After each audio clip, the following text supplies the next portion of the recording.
미국이 역시 경제적 대재앙을 초래할 사상 초유의 국가 디폴트, 국가 부도를 피해가고 있습니다. 조 바이든 대통령과 케빈 맥카시 하원의장은 국가 부채 한도의 카운트를 중단하는 방법으로 내년 11월 선거 후인 2025년까지 2년 동안 쓸 수 있게 허용하는 대신에 역시 2년간 연방 예산을 동결과 1% 인상으로 제한한다는 합의안을 타결했습니다.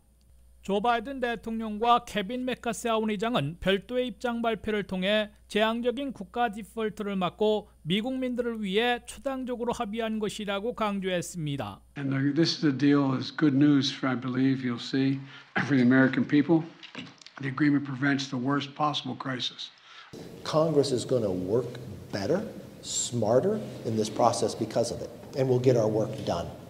국가 부채 한도 올리기와 연방 예산 제한을 담은 법안은 메모리얼 데이 연휴를 마치고 문을 다시 여는 연방 하원에서는 31일 표결 처리하고 연방 상원에서도 하원 가결안을 표결에 붙여 새로운 엑스데이트로 설정된 6월 5일 이전에 입법 절차를 끝내고 국가 디폴트를 공식 막아낼 것으로 예고되고 있습니다. 바이든 맥카시 합의에 따르면 첫째, 국가 부채 한도는 2025년까지 앞으로 2년 동안 쓸 수 있도록 올리기로 해서 2024년 11월 대선과 총선 때까지는 더 이상 정치 투쟁을 하지 않아도 됩니다. 미국의 국가 부채 한도는 올 1월 19일 31조 4천억 달러를 넘어섰는데 카운트를 중단하는 방법으로 2024년 11월 선거 후인 2025년까지 2년 동안 더 빌릴 수도 계속 지출할 수도 있게 됩니다. 둘째, 대신에 같은 2년 동안 연방정부 예산에 제한을 부과하게 됩니다. 오는 10월 1일 시작하는 2024 회계년도 연방예산은 배역한 척 제한대로 현재 올 예산과 같게 사실상 동결하게 됩니다. 다만 공화당 측 요구대로 국방비는 바이든 요청만큼 3% 올리는 대신에 비국방 재량 예산은 소폭 삭감하게 됩니다.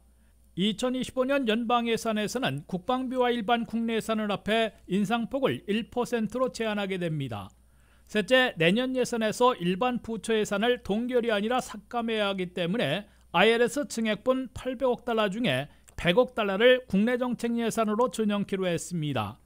또한 코로나 지원 예산 가운데 쓰지 못한 290억 달러는 환수키로 했습니다. 넷째, SNAP, 즉 푸스탬프 수혜자들은 7월부터 3개월 이상 받으려면 주에 20시간을 일하도록 노동이 의무화되는데 적용 연령이 18세에서 49세 사이에서 54세까지로 확대되는 대신에 자양군인과 홈리스들은 예외로 인정받을 수 있게 됩니다. 다섯째, 에너지 프로젝트에 대해서는 수년이 걸리는 정부 인허가를 속성으로 처리키로 했습니다. WKTV 뉴스 한면택입니다.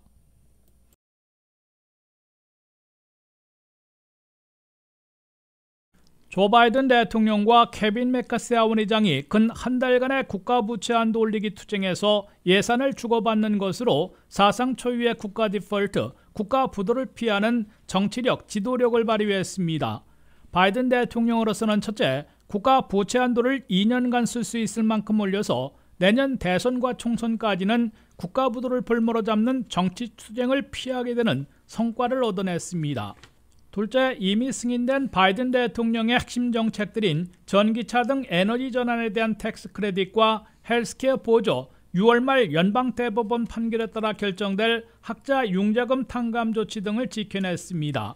특히 마지막 순간 복지 프로그램의 노동 의무와 관련해 후스탬프의 적용 연령을 49세에서 54세로 늘리도록 양보해 20만여 명이 상실하게 된 반면에 60만 명이나 박탈당할 뻔했던 메디케이드 노동 의무는 제외시켰습니다.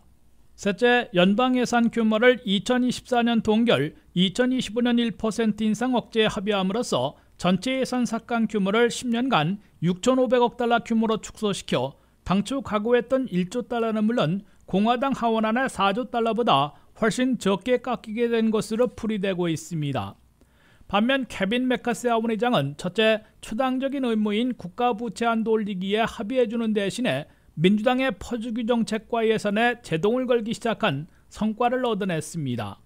둘째, 연방정부 예산을 향후 2년 동안 동결 또는 1% 상승으로 제한함으로써 올해보다 덜 쓰게 하면서도 국방비는 계속 올리는 대신 국내 정책 예산만 깎도록 유도했습니다.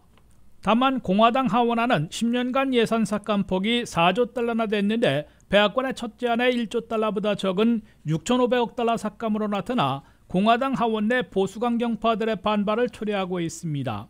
셋째, 바이든 대통령이 새해 예산에 담았던 부유층과 대기업에 대한 세금 인상을 저지하는 데 성공했습니다. 바이든 메카시 합의안에 공화당 하원 내 보수파들이 4조 달러 예산 삭감이 무산됐다며 강력 비난하고 있고, 민주당 하원 내 진보파들도 국방비는 올리고 국내 정책 예산만 삭감하는데 불만을 표시하고 있습니다. 공화민주양당 일부의 강한 반발에도 불구하고 31일 실시되는 연방하원 표결과 하원 가결안을 처리할 연방상원의 표결에서는 바이든 메카시 합의안이 가결되고 새로운 엑스데이트로 설정된 6월 5일 이전에 대통령 서명까지 끝내 국가 디폴트를 공식으로 막아낼 것으로 예상되고 있습니다. 현재 강하게 반발하고 있는 공화당 하원 내 프리덤 코커스 등 강경 보수파들은 222명 중에 45명에 그치고, 민주당 하원 내 프로그레시브 진보파 의원총회는 213명 중에 100명인데다가 이탈표가 크지 않을 것으로 보여 양당의 다수가 연합하면 충분히 지도부 합의안을 가결할 수 있을 것으로 보입니다. WKTV 뉴스 한면택입니다.